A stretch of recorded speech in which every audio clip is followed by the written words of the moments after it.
যদি আপনি গরিব হয়ে জন্মগ্রহণ করেছেন তাহলে এটা আপনার ভুল নয়, কিন্তু যদি আপনি গরিব হয়েই মারা যান তাহলে এটা কেবলমাত্র আপনারই ভুল। প্রতিটা মানুষ ধনী হয়ে জন্মগ্রহণ করে না, তাই আপনাকে এটা স্বীকার করে নিয়ে বাঁচতে হবে যে আপনাকে কি দেওয়া হয়েছে, অথবা আপনি আপনার কঠোর পরিশ্রমের সাহায্যে সেটাকে পরিবর্তন করতে পারেন। উপরওয়ালা আপনাকে একটি জীবন দিয়েছেন কিছু করে দেখানোর জন্য, আর যদি আপনি সেটাকে এভাবেই বৃথা নষ্ট করেন তাহলে এখানে ভুল কেবলমাত্র আপনার হবে। আপনি আপনার জীবনে এমন কিছু অ্যাচিভ করুন যেটা অ্যাচিভ করে আপনার নিজের উপরে প্রাউড ফিল হবে, আর আপনার যেন এমনটা মনে হয় আপনার জীবনটা সফল হয়ে গেছে। আপনার মানসিকতা পরিবর্তন করুন, তাহলে আপনার জীবন পরিবর্তন হয়ে যাবে। আর আপনি যেমনটা চিন্তা করবেন আপনি ঠিক তেমনি হয়ে যাবেন। আর এটা 100% সত্য। গরিব কোনো মানুষ হয় না, গরিবই একটি মানুষের মানসিকতা যেটা ওই মানুষটাকে গরিব তৈরি করে রাখে। ধনী এবং গরিবের পার্থক্যটা কি? এই দুটো মানুষকে যদি কোনো কাজ দেওয়া হয় তাহলে গরিব মানুষটা বলবে এই কাজটা হবে না, কিন্তু ধনী মানুষটা চিন্তা করবে এই কাজটা কিভাবে করা যাবে, আর তারা কাজ করার জন্য 100টা উপায় খুঁজে বার করবে।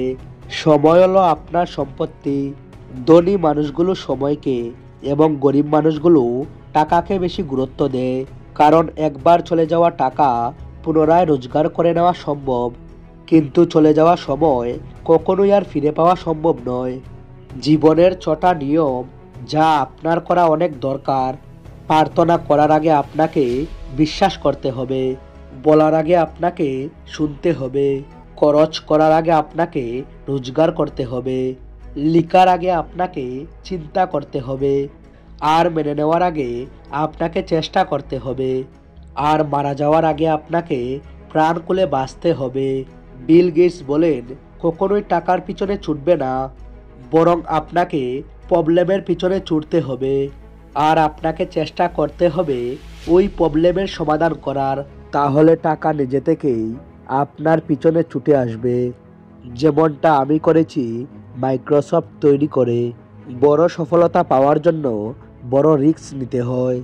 একবার সফলতা পাওয়া গেছে এর অর্থ এটা নয় যে বারবার আপনি সফলতা পাবেন। অসফলতাকে একটি চ্যালেঞ্জ হিসেবে নিতে হবে, নিজেকে অন্য মানুষের সঙ্গে কম্পেয়ার করাটা বন্ধ করতে হবে, আর নিজের ভুলগুলোকে চিনে সেগুলোকে সংশোধন করতে হবে।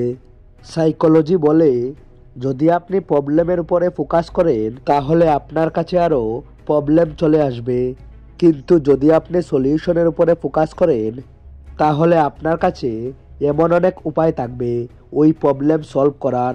জীবনে যদি আপনি পরিশ্রম করেন তাহলে আপনি সব কিছু পরিবর্তন করতে পারবেন। যদি আপনি ক্লান্তি অনুভব করেন তাহলে দ্রুত ঘুমিয়ে পড়ুন। যদি শরীর ঠিক না থাকে তাহলে এক্সারসাইজ করুন। যদি আপনার সব কিছু কঠিন মনে হয় তাহলে ছোট থেকে শুরু করুন। যদি আপনার কাছে টাকা না থাকে তাহলে খুঁজুন কিভাবে টাকা রোজগার করতে পারবেন। যদি আপনার কাছে নলেজ না থাকে তাহলে আপনি বই পড়ুন। আপনি যে চাকরির জন্য প্রতিদিন নিজেকে মারছেন ওই চাকরিটা আপনার মরে যাবার পরে একদিনের মধ্যেই অন্য একটি মানুষকে অফার করা হবে। এই কারণে আপনাকে নিজের সম্পর্কেও চিন্তা করতে হবে। এ জীবন হলো একটি গেমের মতো, আপনি এ থেকে জেড পর্যন্ত পৌঁছানোর পরেই সফলতা পাবেন, আর এর মাঝের অংশটা কিভাবে আপনি পূর্ণ করবেন সেটা আপনাকে খুঁজে বার করতে হবে। যদি আপনি ক্ষণিকের খুশি পেতে চান তাহলে গান শুনুন। যদি আপনি একদিনের খুশি পেতে চান তাহলে আপনি পিকনিকে চলে যান। যদি আপনি এক সপ্তাহের খুশি পেতে চান তাহলে আপনি ভ্রমণে বেরিয়ে পড়ুন। যদি আপনি 2 মাসের জন্য খুশি পেতে চান তাহলে আপনি বিয়ে করে ফেলুন। যদি আপনি 1 বছরের জন্য খুশি পেতে চান তাহলে আপনি সম্পত্তি অর্জন করুন। যদি আপনি সারা জীবন খুশি থাকতে চান তাহলে আপনি আপনার কাজকে ভালোবাসুন। আপনি যত কষ্টের মধ্যেই থাকেন না কেন আপনি পুনরায় শুরু করতে পারবেন। এটা আপনার উপর নির্ভর করবে ওই সময় আপনি নেগেটিভ চিন্তা করছেন নাকি পজিটিভ। যেদিন আপনার কাজ আপনার মুড থেকে বেশি প্রয়োজন হবে সেদিন আপনার সফলতা নিশ্চিত হয়ে যাবে। যারা ইতিহাস তৈরি করেছেন তারা তাদের ভাগ্য নিজেই তৈরি করেছেন। এরা কখনোই নিজের ভাগ্যের ভরসায় বসে থাকেনি। তাই কোনো একটি কাজ যত কঠিনই হোক না কেন, জেদ এবং বিশ্বাসের দ্বারা সেটা পূর্ণ করা সম্ভব। ধৈর্য সফলতার একমাত্র চাবি। কোনো একটি বড় সফলতা একদিনে পাওয়া যায় না, সফলতা ধীরে ধীরে আসে। যদি আপনি বড় স্বপ্ন দেখেন, তার জন্য আপনি অনেক পরিশ্রম করেন, তাহলে এর সঙ্গে আপনাকে ধৈর্য রাখতে হবে। কারণ সফলতা আসতে সময় লাগে, এর জন্য আপনার ভিতরে ধৈর্য থাকতে হবে। যদি আপনার কাছে টাকা কম থাকে, কিন্তু আপনার কাছে আপনাকে ভালোবাসার মতো এবং আপনার খেয়াল রাখার মতো একটি পরিবার আছে, আপনার কাছে ভালো কিছু বন্ধু আছে, তাহলে মনে রাখবেন আপনি হলেন অনেক ভাগ্যবান একটি মানুষ।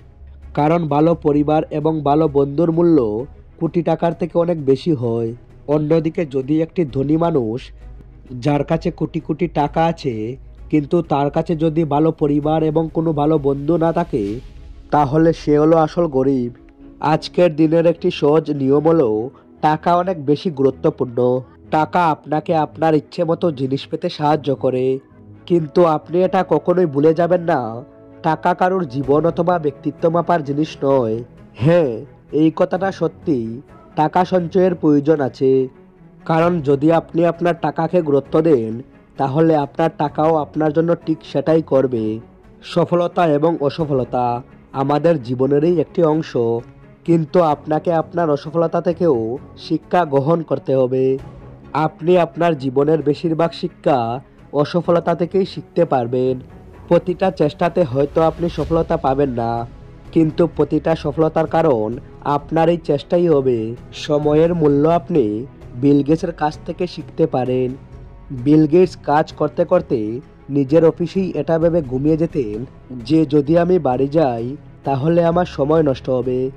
তাই এর থেকে ভালো হলো আমি অফিসেই ঘুমিয়ে পড়ি, যার ফলে আমার সময়টা বেঁচে যাবে আর আমি ঘুম থেকে উঠে পুনরায় কাজ করতে পারবো। যদি আপনি পরীক্ষাতে ফেল হয়ে যান, তাহলে আপনি টেনশন নেবেন না, কারণ এই পৃথিবীতে 80% আরবপতির কাছে কোনো বড় ডিগ্রি নেই। মনে রাখবেন, মহান সফলতা কোনো ডিগ্রির অপেক্ষা করে না। জীবনে কোনো কিছুই অসম্ভব নয়।